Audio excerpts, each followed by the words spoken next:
Tatlong dokumento ang pinirmahan ko natapos kami kaninang madaling araw ng 2:00.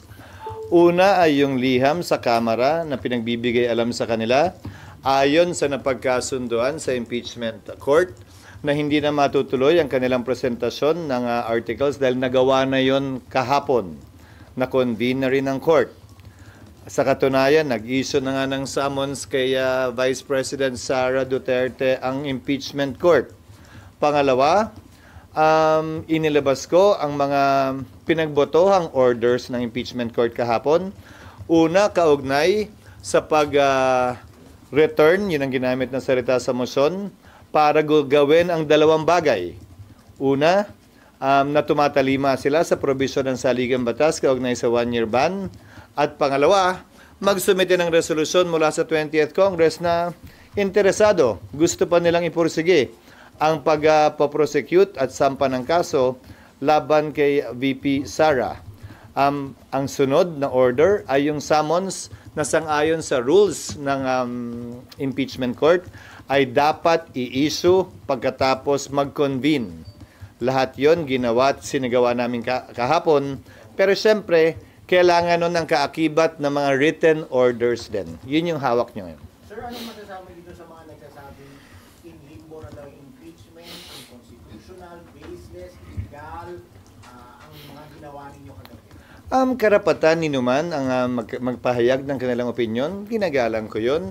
Subalit tulad ng sinabi ko sa aking talumpati nung nagdaang Lunes, Korte Suprema lamang ang pwede magsabi kung ano ang legal at hindi, kung ano ang constitutional at hindi. Pangalawa, kasaysayan lamang with the benefit of hindsight ang pwede makapagsabi kung sino din ang tama at mali kaugnay sa kanilang paniniwala. At kung walang order ang Supreme Court, sir, either way, you will proceed as you see fit. Tulad ng binanggit ko mula nung nagsimula ang impeachment complaint noong Pebrero, kung walang TRO, magpapatuloy kami. Kung may TRO na iniso, i-bring up yan sa impeachment court at pagpapasahan. Tulad ng binanggit ko rin noon, hindi ba? May dalawang pagkakataon na nag-issue ng TRO ang Korte Suprema kaugnay sa impeachment proceedings. Noong panahon ni dating Chief Justice Davide impeachment, may TRO laban sa Kamara na hindi sinunod ng Kamara. Doon naman sa impeachment complaint laban kay Chief Justice Corona, nag-TRO ang Korte Suprema kaugnay sa pagbubukas ng account, bumoto ang Senado para sundin yung TRO na yun. Sir, yung just on the second point, the second order ninyo, so makakapag-comply na nun 20th Congress. Oo. In the meantime, hindi sila makakapag-comply and walang action. Oo, kasi wala naman talagang action. Balikan natin ulit kung ano yung mga sinabi ko nung Pebrero, nung final to impeachment complaint. Dahil isang araw na lamang, 2 oras na lamang bago kami magwakas, nung final nila yan at 2 linggo na lamang ang sesyon ngayon, sabi ko, di ba? Ang pinakamalayo ng pwedeng magawa ay mag-issue ng summons. Dahil sang-ayon sa aming rules, merong 10 araw ang nasasakdal para magsumite ng sagot mula sa pagkakatanggap niya ng summons. Meron ding 5 araw ang kabilang panig, ang prosecution, mula sa kanilang pagkakatanggap para magsumite ng reply. Yun pa lamang, ubus na yung panahon. Magjo-June 30 na, 3 araw na lamang naiiwan para maglitis, quote-unquote. At magtatapos ang authority ng mga House prosecutors ng June 30 dahil tapos na ang Kongreso ng June 30. So walang naaksayang panahon dahil nagawa namin lahat ng tinakdang gawin sa ilalim ng 19th Congress. Baka nga makatipid pa kung napakinggan nyo kahapon dahil yung mga agam-agam kaugnay sa pagtatawid ng impeachment complaint na ito. Yung mga agam-agam kaugnay sa interesado pa ba yung 20th Congress dahil hindi pwedeng i-bind ng 19th and 20th Congress. Yung mga agam-agam kaugnay sa pag-comply nila sa 1-year ban na itinatalaga ng saligang batas. Lahat yon habang naghihintay tayo ng resumption ng sesyon ng 20th Congress para magsimula ang paglilitis ay masasagot na. Sir, what will happen kapag Yes, Sally. reject ng Kamara yung binabalik nyo na articles of impeachment? Possible daw ba yung deadlock o wala kayong choice but Hindi kami magkapantay pagdating sa bagay na ito. Hindi ito House at Senate kung saan co-equal ang mga ahensyang yan. Sa parte ng impeachment, Korte ang Senado, prosecutor ang Kamara. Wala sa lugar para sa akin ang Kamara na hindi sumunod sa ipinag-uutos ng impeachment court. Hindi ito parang BICAM na kailangan naming mag-agree. Ito'y kautusan galing sa impeachment court na nakatuon sa prosecutor na isa lamang partido sa kaso. Hindi magkapantay ang partido at ang korte. Saan mang kaso, saan mang parte ng mundo.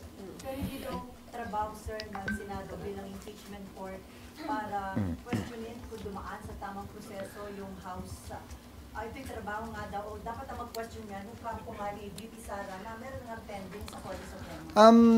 May nakalagay ba sa rules na pwede kong pagbawalan at bigyan ng listahan ang mga miyembro ng korte? Ito lang ang pwede niyong tanungin at sabihin? Ito lang ang pwede niyong banggitin? Bawat impeachment judge may kalayaan magsalita at magsabi kung anong ninanais nila.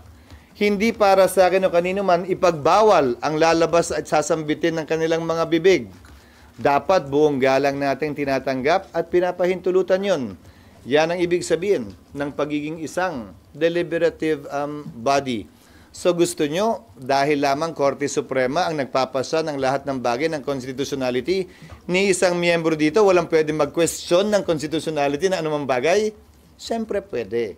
Siyempre malaya naming pwedeng pagdebatihan yan. Siyempre kung may motion, dapat naming pagbotohan yan. Pero sa dulo, palagi ko ang sinasabi, kung may magsasampa ng kaso, Korte Suprema ang may final say kung sino nga ba ang tama o mali legally at naaayon sa konstitusyon. Kahapon po nanumpa yung mga senador as senator judges. Apa. You swore to do impartial justice dun sa swear. Yung isa po ba West po pwedeng siya mag-move na mag-dismiss ng kaso, hindi yung either party? May nakapaloob ba sa rules namin na bawal yun? Hindi po, trabaho Na tinatanong ka, may nakapaloob ba sa rules na bawal mag-move kaugnay sa anumang bagay kaugnay ng impeachment? Wala namang pagbabawal eh. Pero appropriate. Hindi para sa akin husgahan yon dahil kayo naman, yung pumapabor sa nasasakdal, ko-questionin nyo. Yung ayaw sa nasasakdal, walang question? Hindi ba kung karapatan nila maghain ng motion pabor sa nasasakdal, karapatan din ng sino mang ayaw sa nasasakdal, wala akong binabanggit na pangalan, na maghain din ng motion, pero sa dulo, pagbobotohan yon. Ngayon kung ang sinasabi mo ay biased at dapat na sila mag-inhibit, sang-ayon sa rules of court, gayon din sa precedent at practice, ang pwedeng hilingin ng pag-inhibit o recuse ng isang judge, pero desisyon nila kung mag-i-inhibit nga ba o magre-recuse sila. Hindi yan subject matter of vote. Hindi yan pwedeng pagbotohan na, hoy, ikaw, tanggal ka na. Hindi ganun yon. Walang ganung klaseng procedure o proseso sa impeachment court man o sa regular court man. Lalo pa sa impeachment court sa pananaw ko, dahil alam naman ng mga nagbalangkas ng saligang batas na mga politiko halal ng bayan at may mga pwesto o kulay ng dinadala ang mga ito. SP, nag-decision po yung impeachment court ng hindi nadidinig o hindi man lang pa nare-recognize yung prosecution and both prosecution and defense. Yun nga sana yung gustong gawin nila tungkol sa schedule, di ba? Pero yung schedule maliwanag na dapat pinagpapasyahan ng may presensya ang magkabilang panig at dapat pakinggan. Sinabi ba kahapon ng impeachment court na unconstitutional yung impeachment dahil nilabag nito ang 1-year ban? Hindi. Hindi naman kami nagpasa eh. Hiniling namin ang impormasyon at sertifikasyon mula sa Kamara na hindi nga nila nilabag. Ayon kay Senator Cayetano, parang yan yung certificate against non-forum shopping na inihahain sa korte na sa palagay ng mayoriya kahapon ay kulang sa isinumite sa amin. Walang pagpapasyang ginawa doon. Walang pagpapasyang sinabi na ayaw na ng 20th Congress. Hiniling yung impormasyon mula sa kanila, hindi ba? Ang hiniling ay attestation at impormasyon. Walang pagpapasyang ginawa. At ang bagay na ito, lalo na kahilingan ng karagdagang sertifikasyon, atestasyon at impormasyon, maaaring gawin ng court motu proprio or on its own. Pero, gayunpaman, Dun sa mga hindi sang-ayon, malaya po silang pwedeng questionin ito either sa impeachment court o sa Korte Suprema kung sa palagay nila may nilabag na batas ang impeachment court. Sa kabila ng maliwanag na probisyon ng saligang batas na nagsasabing the Senate shall have the sole power to try and decide impeachment cases. SP, question lang. SP, kasi parang nagkakaroon daw ng blurring of lines and rules. Kasi nga, dapat daw po yung pagpapadismiss ginagawa ng defense. Pero ang nangyari kagabi, one of your members, and gano'n na lang ba palagi, SP, pag may motion? Parang yung rule kasi, SP, dapat daw sa defense, pero parang kinuha kasi ng impeachment court. Sabi yan ng isa sa mga miyembro kahapon. Kung hindi ako nagkakamali, si Senator Risa, kung hindi ako nagkakamali. Karapatan nilang sabihin yon. Pero wala ngang pagbabawal sa rules ang hindi pwedeng gawin yun. Gusto nyo bang gapusin ko ang kamay, itali ko ang kamay, nang pili ilan ang lahat ng members ng impeachment court at sabihin, ito lamang ang pwede nyong sabihin, ito bawal nyong sabihin. Hindi pa naman natin alam baka may magmotion dyan. I move to convict the Vice President. Pwede nilang gawin yun, pero pagbobotohan yun, sa pananaw ko hindi tama at mali yun. May initial resolution na inihain, hindi ba? Si Senator Tolentino, na sinabing, iklian na bilisan na natin to, pumili tayo kung alin lang sa 7, isang araw lamang ang pagpepresenta ng ebidensya ng magkabilang panig, hindi niya na pinursige yung resolusyong yon at pinagbotohan yung resolusyong yon. Subalit, walang pwedeng pumigil sa kanya na gawin yung mosyong yon. Pagbobotohan lang din namin yun. Pero SP, ano pong makakapigil doon sa any members of the court na alam naman natin na may ilang membro yung impeachment court na maka-Duterte, kaya hence called Duterte Block, na parang i-abogado o gawin kung ano yung gusto ng VP. Babalik ta rin ko. Meron din namang miyembro na ayaw kay Vice President Duterte. Pantay lang naman Meron ding miyembro na gustong-gusto, gigil na gigil dito sa impeachment. Ngayon man o sa darating na Kongreso. Ayon mismo sa mga pahayag nila sa social media accounts nila. Pinili ng nagbalangkas ng saligang batas, ng mga politiko, congressman sa Kamara, senador dito, ang magpapasya kaugnay ng impeachment. Bahagi yan ng kinikilala nilang magiging sitwasyon nung ginawa nila yan. Dahil nga, ito'y hindi namang kasong kriminal, kung saan ang dulo ay ikukulong ang nasasakdal. Ito'y desisyong politikal, kaugnay sa pagpapanagot kung mananatili ba o aalisin sa pwesto ang isang mataas na opisyal. Hindi involved dito ang kalayaan ng sinumang opisyal ng pamahalaan. Wala rin kapangyarihan ng impeachment court utusan ang nasasakdal na magbayad, magsole, o magbigay ng anumang halaga. Ang hangganan lamang ng kapangyarihan ng impeachment court, kaya nga siguro binigay sa mga politikal na mga individual, ay pagtatanggal o pag-alis sa pwesto ng ilang mga halal at appointed na opisyal sa konstitusyon na matataas. Sir? Yung mamayang session po, yung mamayang session po, may pag-uusapan pa bang anything about impeachment? For example, yung expedited calendar ni Senator Tol kasi wala kahapon. Pinag-usapan na yung kahapon. Binanggit ko na rin kanina. Hindi niya na pinursige yon at isinantabi na yon. Dahil, ibabalik ko sa iyo, pipili daw kami ayon sa kanyang motion ng 1 o 2 lamang sa 7. May kapangyarihan ba kaming gawin yon? Nang hindi namin tinatanong yung prosecution? Meron po. Wala. Sa palagay ko'y wala. Isang araw lang daw ang presentasyon ng ebidensya, finish or not finish, pass your paper. May provision ba ang saligang batas na dapat madaliin ang presentasyon ng ebidensya, finish or not finish nga? Wala rin naman. Pero kahapon isinangtabi na yun.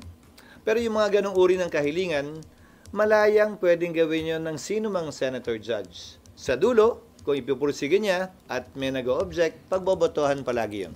SP, Hannah po from BNC. Right here, at the back. I'm right here. Ayun, Yeah. Nakatago Sir, ka naman. did you ever talk to PBBM about his interest in scrapping the impeachment trial? To whom? With PBBM, sir. No.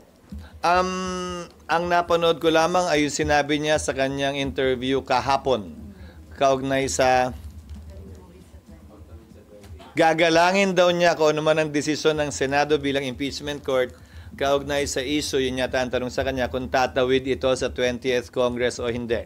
Sinabi ko na sa impeachment court at sa Senado ang aking pananaw kaugnay dyan Yes, na yan and- ay tatawid. Yes, and you share the same sentiment na tatawid sa 20th Congress. Tama po, sir. Depends on how you put it. I share his or he shares mine. Okay. Kasi Sir, parang nauna yata ako nagsalita kaugnay niyan. Okay. Sir, there's a political source that said you have a private conversation with PBBM saying he expressed his concerns about the political effects of the impeachment trial. Ang usapin namin ni PBBM kaugnay sa trabaho ko ay patungkol lamang sa mga hinahabol naming priority measures na binanggit ko nung nag-session uli kami nung June 2. At yun nga yung naging dahilan, di ba? Inamin ko naman yun, nag-usap, nagkita, at pinag-usapan yung mga panukalang batas para mahabol bago mag-adjourn ng session. Nandyan na rin naman tayo sa paksang yan. Sana isingit nyo na rin. Lahat yon na binanggit ko ay nahabol namin at ang iniintay na lamang namin ay ang mga sumusunod.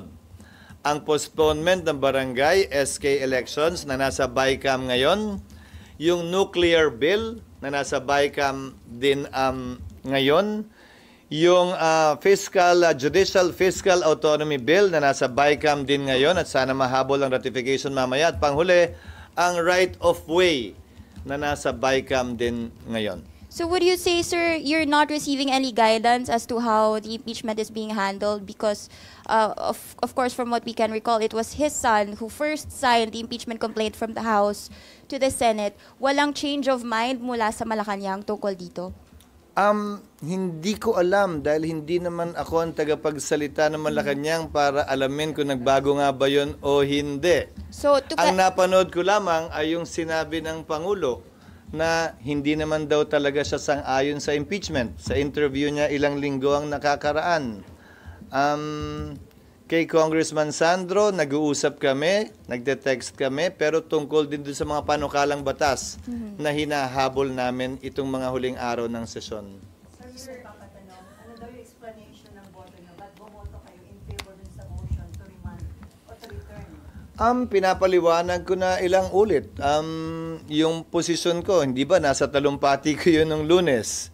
Kaugnay ng matagal na pagkakaupo ng Kamara dito sa impeachment complaint, tinalakay ko na rin sa aking talumpati nung Lunes.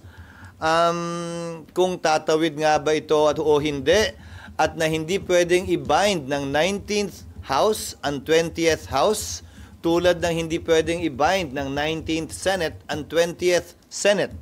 Kaya kinakailangan i-confirm, i-reaffirm ng Kamara at ng Senado ang lahat ng pinagpapasyahan ngayon ng Kamara din at ng Senado. Nabanggit ko na lahat yan nung Lunes, nung nagtalumpati ako, nung pinagdebatihan na ilang bagay kaugnay sa impeachment. Kaya minabuti kong hindi na ulitin pa muli yun dahil court of record ang impeachment court. Of record din, may journal ang Senate. Nakalagay din yun sa talaan.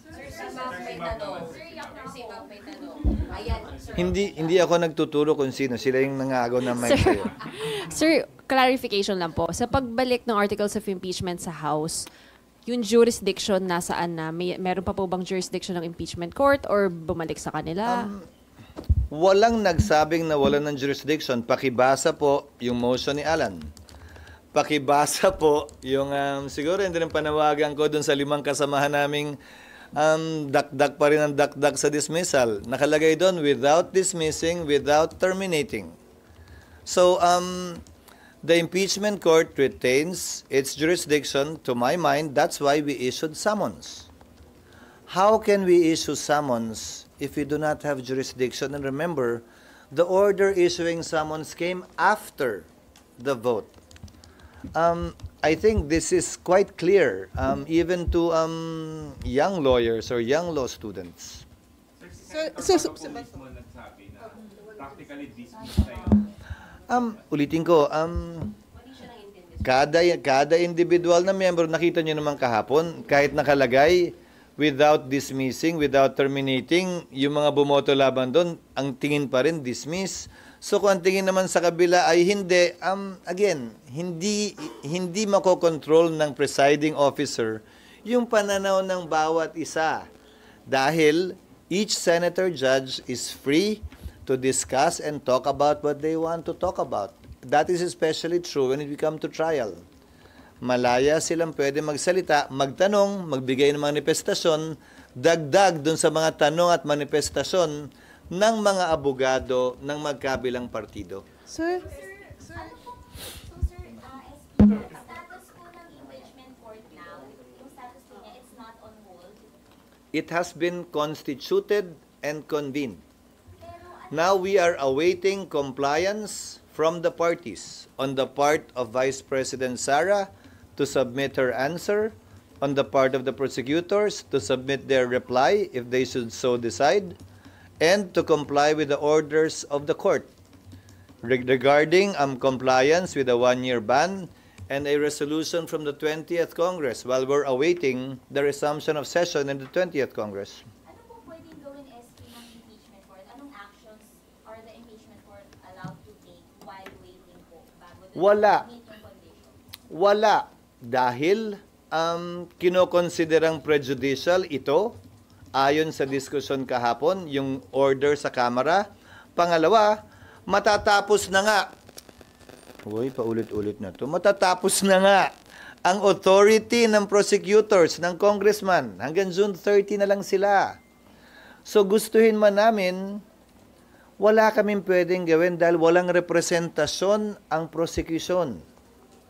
That will only come once Congress resumes session in the 20th Congress, maghalal sila ng prosecutor at sabihin nila na interesado pa kaming ipursige ang kasong ito.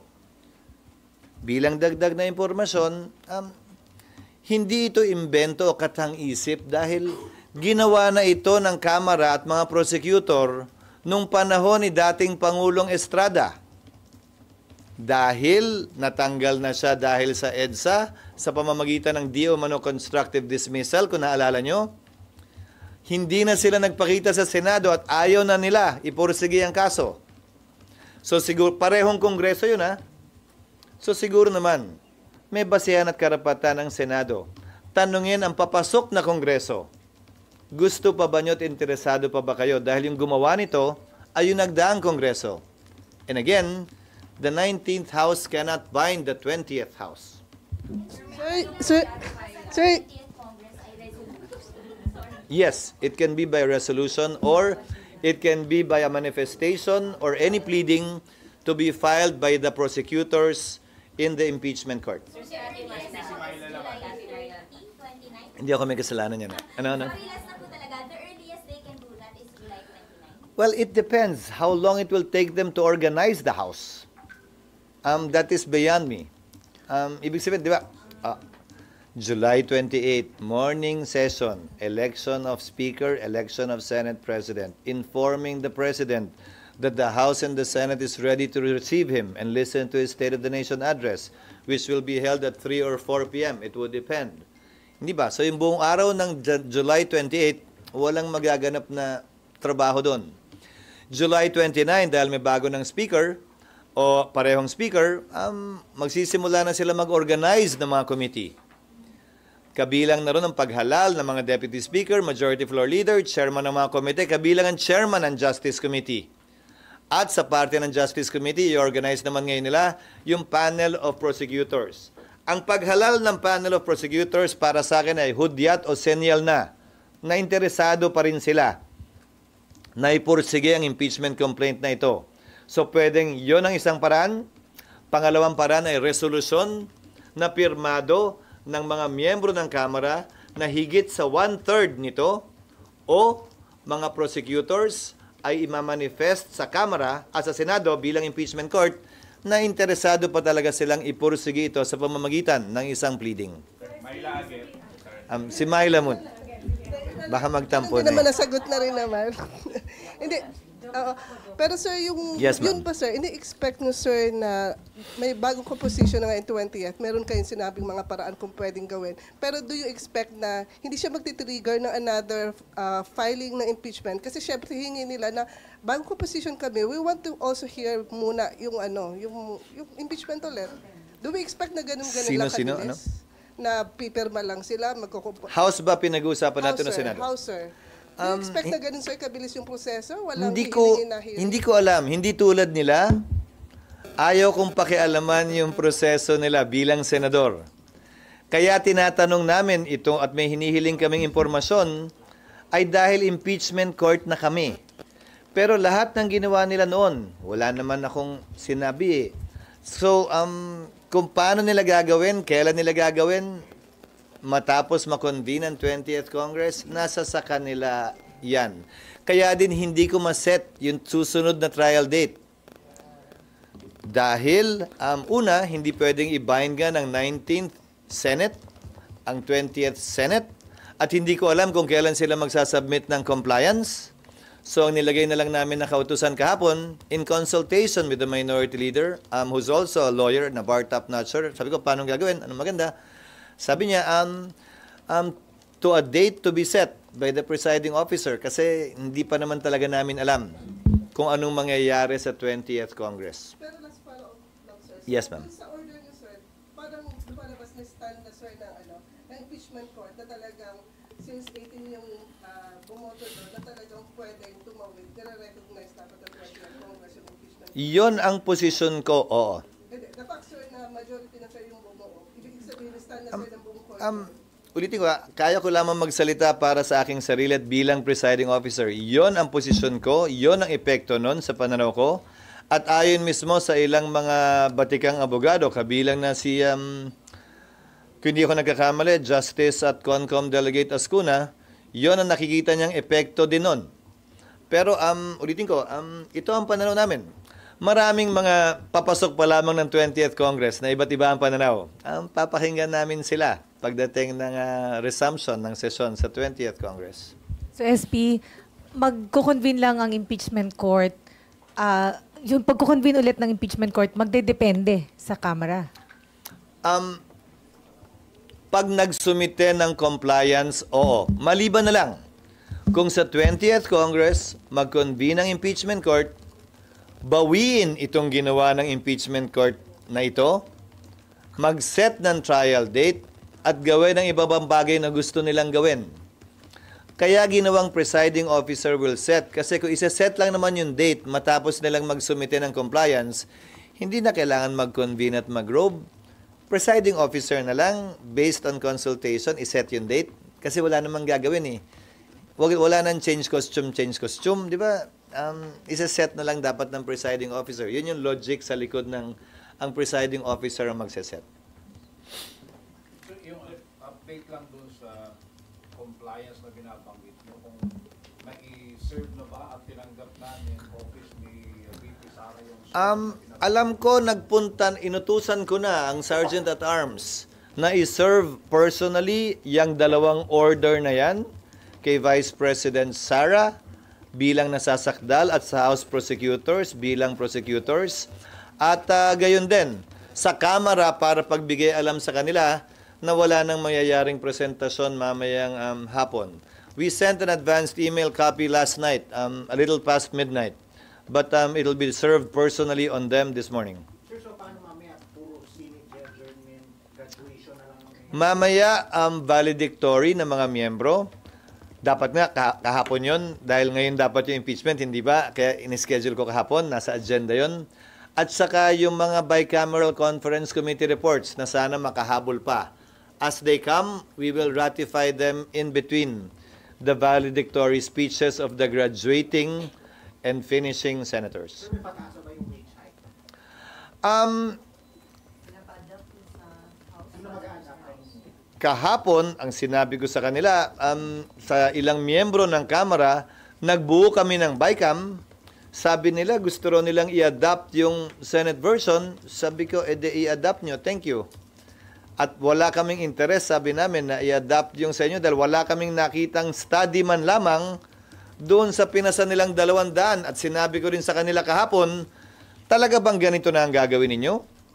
Yung impeachment, pinadala nyo, huling araw na lang ng session namin. Ito, ganun din, huling mga araw ng session namin. Tapos, ayan na naman kayo, mamadaliin nyo na naman kami, na parang kami ang may kasalanan. Pinasa namin tong wage hike na 100 pesos, January o February 2024. Mahigit 1 taon nilang inupuan ito. Tapos bigla ngayon sila yung gigil na gigil at nagmamadali. May proseso kung talagang gusto nilang i-adapt yung bersyon ng Senado. Simpleng motion yan sa plenaryo ng Kamara. At hindi na kailangan ng BICAM. Ang problema ng mga miyembro ng BICAM, pati ako personally, hindi ko alam kung saan nila hinugot ito. At at sa parte ng Senado, ni walang pagdinig na ginawa kaugnay sa ganito kataas na halaga. So, sir, walang nangyayaring BICAM? You refused na mag-BICAM, sir? It's not that I refuse. They sent it to us yesterday. Nag-form kami ng BICAM kagabi dahil may impeachment kami.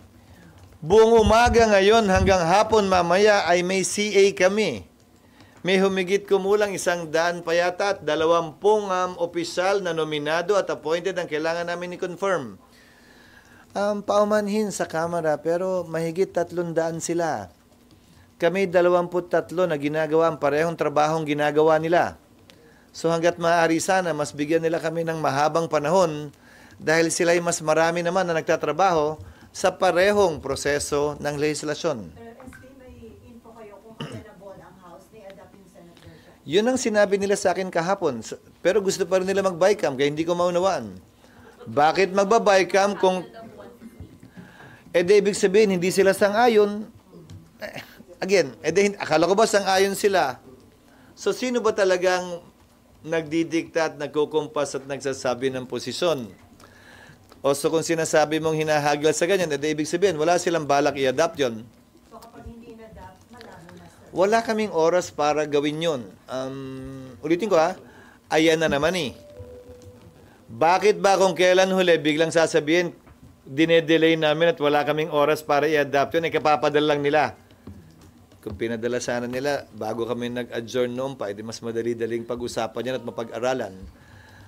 Mahirap kasi, minsan, kung ang intensyon ay hindi lang naman talaga magpasa ng makabuluhang batas, pero magpaasa ng walang pag-aaral sa mga sensitibong bagay na maaaring makaapekto sa ating ekonomiya, na siguro naman dapat nalalaman nila yan bilang mature dapat na mga leader ng ating bansa.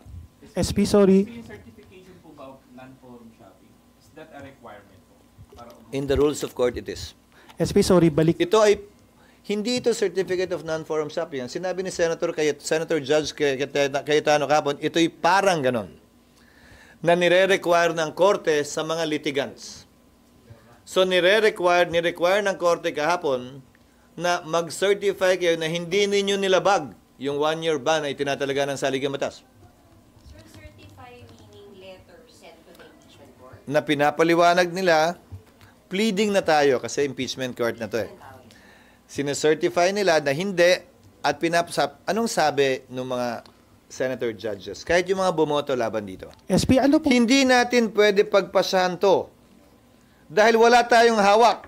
We cannot take judicial notice of it. We need information from the House. You saw what happened on the floor. The original motion to dismiss evolved and developed.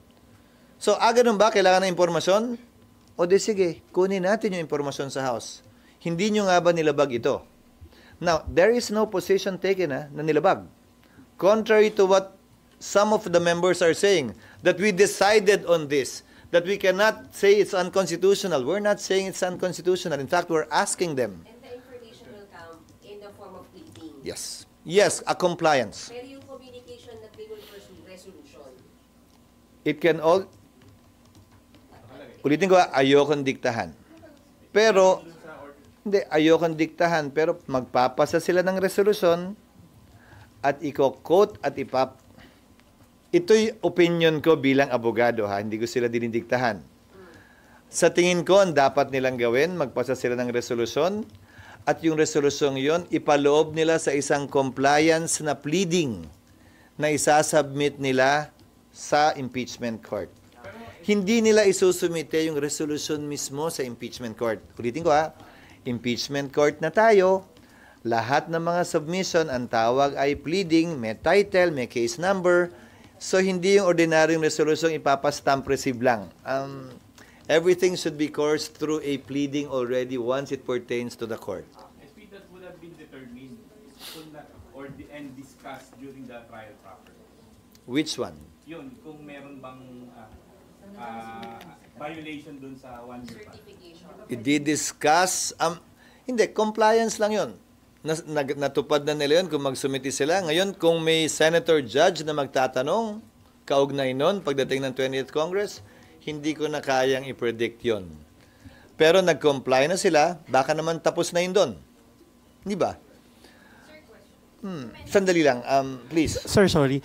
Speaking of the pleading, sir, ano naman po yung pananaw niyo, sir, good morning, doon sa mga nagsasabi po na nakaka-delay daw po itong naging pag-return kasi nagdadagdag po ng pleadings, humahaba po yung proseso sana na ginugugol na lang po dapat for the trial, sir?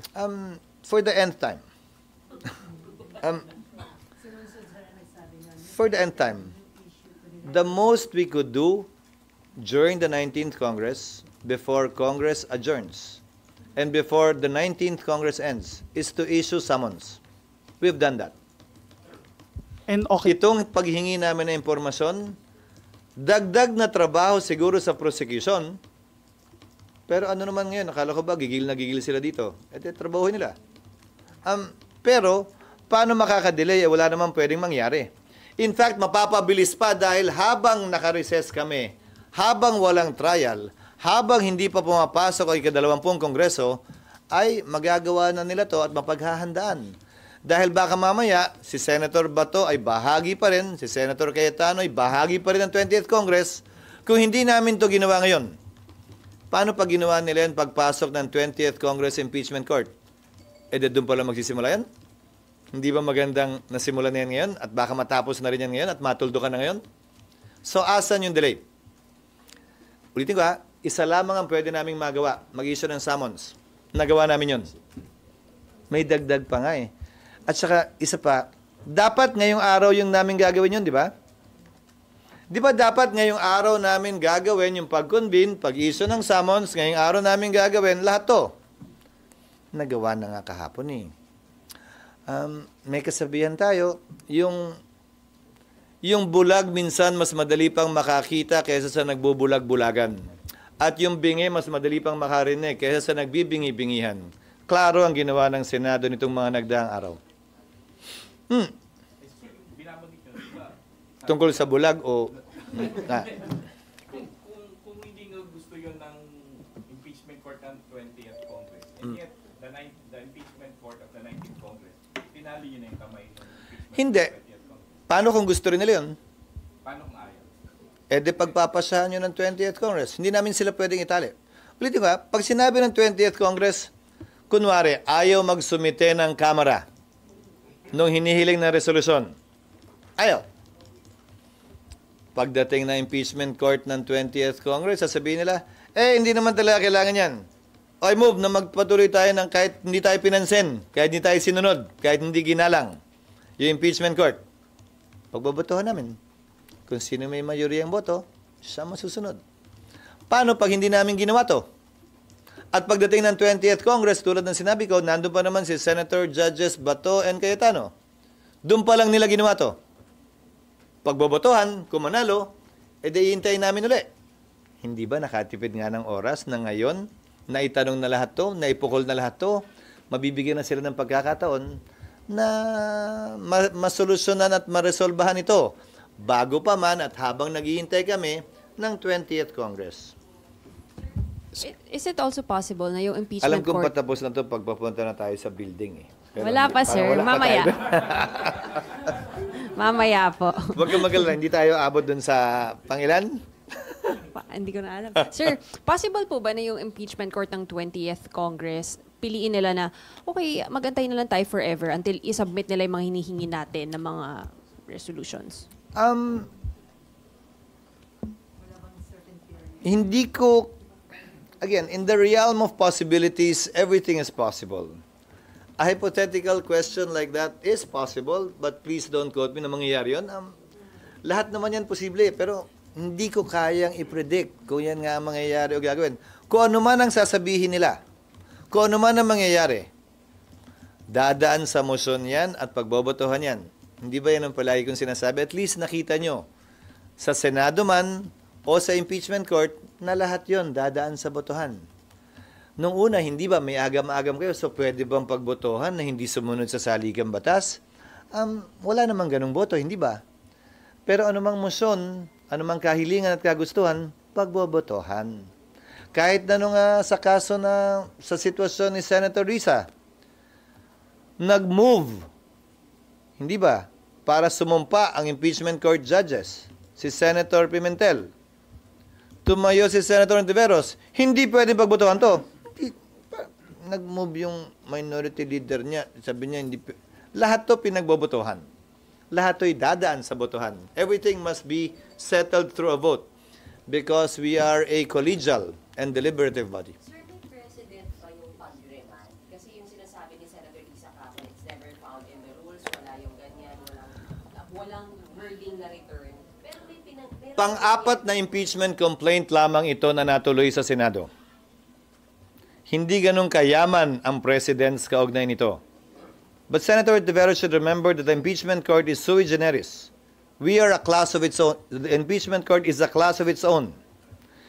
Ika nga din ni Justice Ascuna, makabago man, kakaiba man, hindi bawal o illegal dahil sa kapangyarihan ng Senado to try and decide all impeachment cases.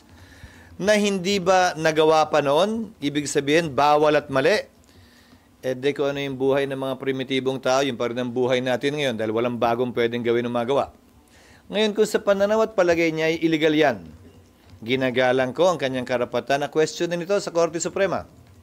At anumang kautusan ng Korte Suprema bilang abogado, ako'y tatalima doon. Sir, yung bang naging result ng botohan kagabi, preview na ba yun ng posibleng maging botohan pagdating doon sa impeachment case? Hindi ako nakahandang sabihin yun.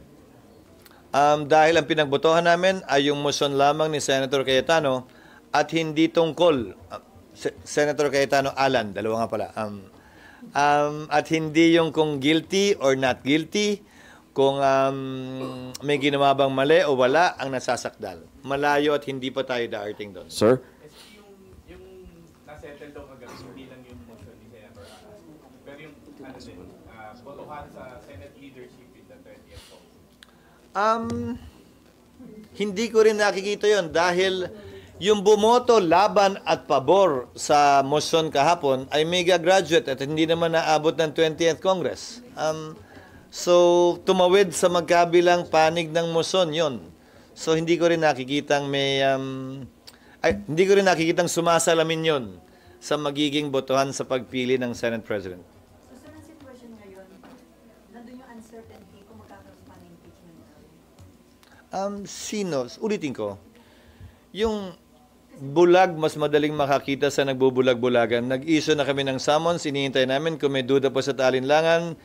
Wala na siguro ako masasabi para pawiin yung duda at pag-aalang-alang na yun. Kailangan na lamang niyang gawin ay intent. Sa lahat ng ingay, sa lahat ng panahon na ginugol, kaugnay sa isyong ito, tumalima at ginawa naman namin kung ano yung sinabi namin gagawin namin. Na ang talaman ng ilang araw o ilang oras sa dulo, wala namang epektong masama sa magkabilang panig ng impeachment process na ito. Walang nasaktan, walang nabenepisyohan. Siguro ko magandang pamantayan kung patas nga ba, kung tumatalima nga ba sa hustisya ang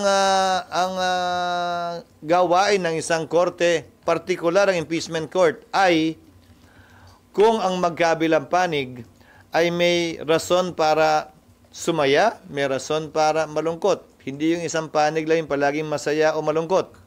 Ganyan naman kasi talaga ang paglilitis. Kung sino ang tama, kung ano ang tama sa aming pananaw at legal, yon ang dapat katigan ng korte. Sino man ang mapaboran, sino man ang masaktan o matamaan. Someone was raising his... Yes, sir. Sir, susugan ko lang yun, sir. With the recent development dun sa impeachment trial, kayo as a presiding officer, masaya ba kayo doon sa naging resulta dito sa opening salvo na ito? Confident ba kayo na if ever questionin ito, yung legality nito ay tatayo at kayang panindigan ng impeachment court?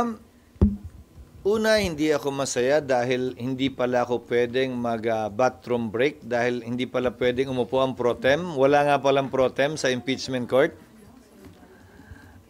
Wag naman diaper, grabe ka naman. Pwede namang mag-suspend lang sandali. Hindi ako masaya o malungkot para sa akin. Nagawa namin yung aming trabaho ng matiwasay, maayos at susog sang-ayon sa proseso. Bagaman mataas ang emosyon, nalampasan pa rin namin yon. Tulad ng mga nagdaang mga issue na nalampasan din naman ng Senado na mataas din ang emosyon. Umaasa ko na magpapatuloy yon. Bagaman magkakaiba kami ng pananaw, bagaman hindi kami nagkakasundo sa marami o sa ilan o sa isang bagay, lahat yun ay napag-uusapan at sa dulo, pinagbobotohan. Natuwa din ako dahil ginalang ng bawat miyembro ang posisyon ng kada miyembro din bagaman kabaliktaran yun ng kanyang paniniwala mula sa dibdib niya at kaibuturan ng kanyang puso. Ginalang pa rin yan. Ika nga ni Voltaire, hindi ba? I may not agree with what you are saying, but I will always defend to the death. You're right to say it. SP, kasama kayo doon sa tatawid sa 20th Congress. Kapag tawid po dito, kabilang ba kayo doon sa magpupush talaga para i-prioritize itong pagdinig na ito ng impeachment trial? And then, mayroon ba tayong tinitingnan na timetable po pagdating dito? Thank you. Ang nasa isip ko, subject to the approval of the court, hindi ba kung maalala nyo sa pag-uusap natin nun, para magawa pa rin ng Senado ang kanyang trabaho, mas pipiliin ko kung ako lamang, saganang akin, pero subject to confirmation by the court in the 20th Congress, na umaga ang impeachment trial mula alas 8, huwag na kayo magreklamo, sasabihin ko na nga, hanggang alas 2 o alas 3, para mas mahaba yung oras na magsama-sama tayo dito. Tapos, alas 3, sesyon ng Senado.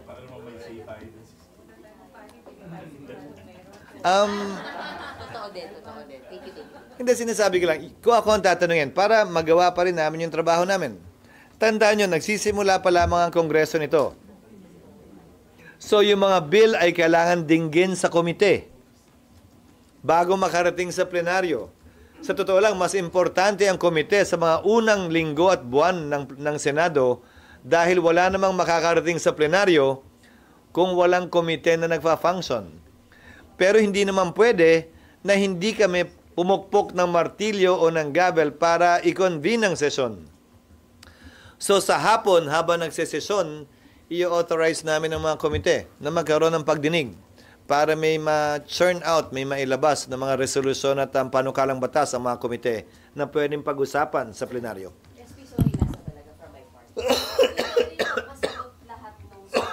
Promise ha.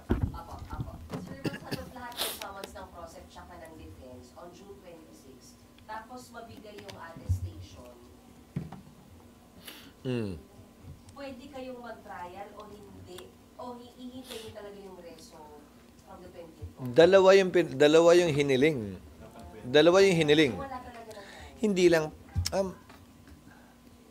nagustuhan nyo ba yung suot nilang mga robe kahapon? 3 araw na paglilitis. Sa totoo lang simula pa lang, tapos na agad magno-notice pa lang kami. Hindi kami sigurado kung tatalima sila sa mga period na yon.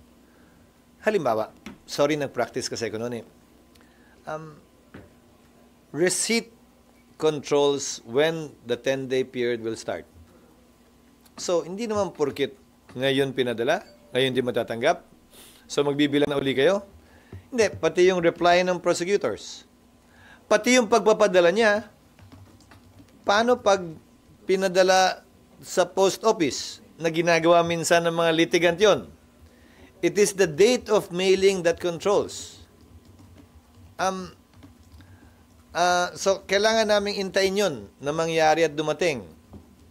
So, hindi namin, tapos pag dumating man yun, bago kami mag-conduct ng trial, kailangan ngayon kami magbigay ng notice.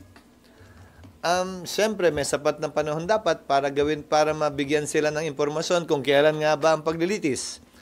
Yung pa lamang nga ubus na. Kaya nga, mulat-mula, ang sabi ko, hanggang summons lang ang pwede naming i-issue. At yung trial mismo, sa 20th na yan. Ayaw nyo lang maniwala kasi sa akin noon. Sinabi ko na yun. Ngayon, naniniwala ka na. Nananampalataya ka na. SP, sabi nyo kasaysayan lang yung pwede mag-gusto. Do you think history will be kind to you at the night it comes? Again, pag sinabi kong kasaysayan lang ang pwede... Ano na? Kaya nga kasaysayan ang pwede makapagpasa, hindi ako tatanungin mo naman ako ngayon.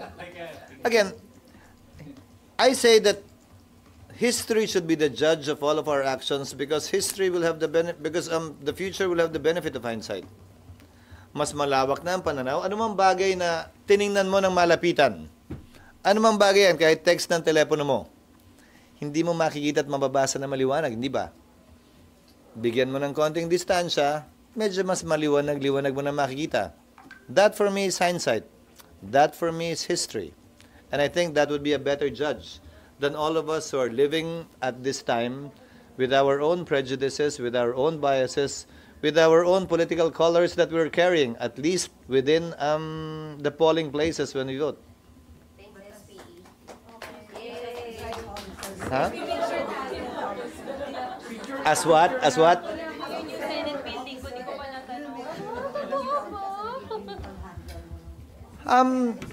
Pipilitin ko palagi siyempre na panatilihin ang order sa impeachment court. May sumisigaw na isa kahapon, di ba? Pinaano ko nga, pero ayoko na maging masyado malaki.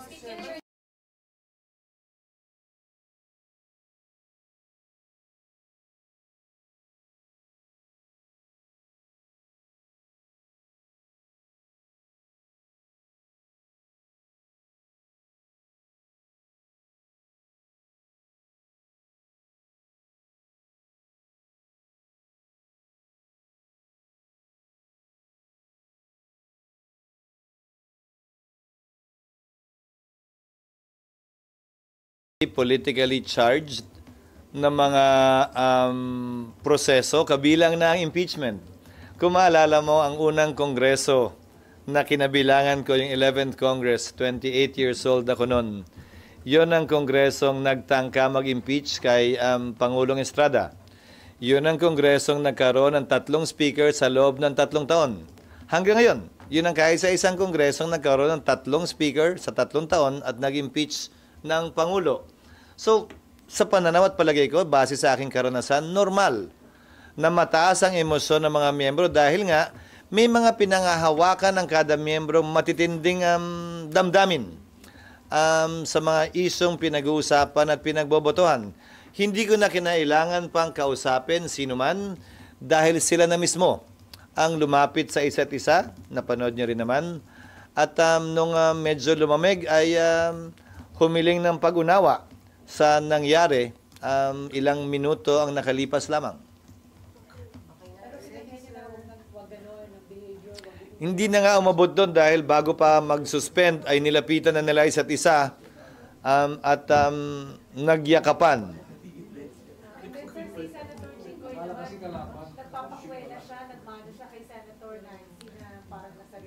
Hindi siya nagmano, nagpahid siya na.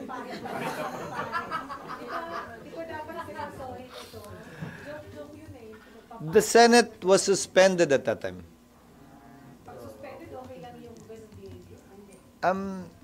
Ang hirap naman siguro, tao lang, na maging seryoso ka 24/7 kahit na hindi naman in session. Maski naman din siguro kayo, may panahon na nag-e-enjoy lang. Pero there is a time to smile, a time to cry, a time to be serious, and there is always a time for each and every emotion that a person may have. Ha? Okay. Bago ako tuloy ang magwakas, kung hindi ako pwede, dahil recess na,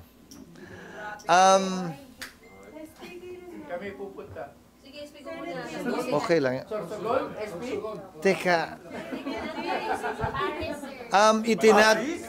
Itinatalaga ako hindi bilang personal na tagapagsalita, pero tagapagsalita ng impeachment court sa mga panahong ito hanggang sa pagbubukas ng 20th Congress dahil siyempre panibago naman yon.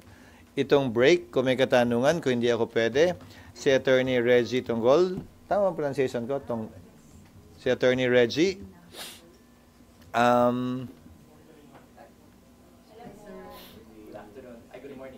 para pwede ko na kayong hindi sagutin.